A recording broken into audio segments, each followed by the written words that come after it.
बिस्मिल्लाहिर्रहमानिर्रहीम। अस्सलाम वालेकुम। Welcome to Safinaz kitchen. Like करें सफ़ीनाज़ किचन यूट्यूब चैनल को, साथ में घंटी के बटन को क्लिक करें और पाएँ डेली अपडेट्स। आज मैं आपके लिए लाई हूँ बहुत ही मज़ेदार सी बकरा ईद स्पेशल बिहारी कबाब की रेसिपी, जो कि बहुत ही कम मसालों से बन के तैयार होते हैं और खाने में बेइंतहा लजीज़। तो चलिए इसे बनाना स्टार्ट करते हैं। बिहारी कबाब बनाने के लिए मैंने 1 किलो गोश्त लिया है और इसे अपने हिसाब से पतला और लंबा कट कर लिया है, जैसे कि आप यहाँ देख सकते हैं।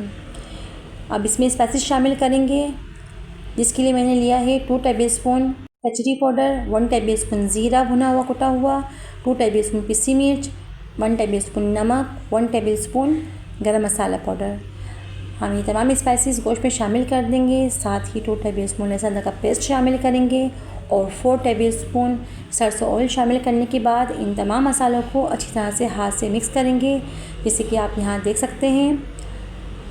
जब मसाले मिक्स हो जाए अच्छी तरह से, तो हम इसमें शामिल करेंगे 4 टेबलस्पून चने का आटा और एक बार फिर से मिक्स करेंगे। तो माशाल्लाह अल्हम्दुलिल्लाह हमारे मसाले मिक्स हो चुके हैं। अब 2 घंटे के लिए आप इसको स्टे दें। 2 घंटे के बाद आप सीख में इस अंदाज से बिहारी कबाब को लगा लें। ये बहुत ही आसान रेसिपी है, आप आसानी से घर में बना सकते हैं। और उसके बाद जब आप सीखों में इसको लगा लें, तो आप इसके बाद आप इसे बारबेक्यू कर लें, जैसे कि आप यहाँ देख सकते हैं। बारबेक्यू करने के दौरान आप इसमें ऊपर से सरसों ऑयल शामिल करते जाएं, ताकि हमारे बिहारी कबाब ड्राई ना हो और जले ना। तो माशाल्लाह अल्हम्दुलिल्लाह हमारे बिहारी कबाब तैयार हैं।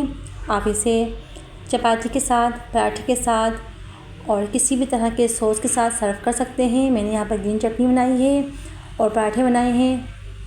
अगर आपको वीडियो अच्छी लगे तो लाइक कीजिए, कमेंट करें, दुआ में मुझे याद रखिए। अल्लाह हाफिज़।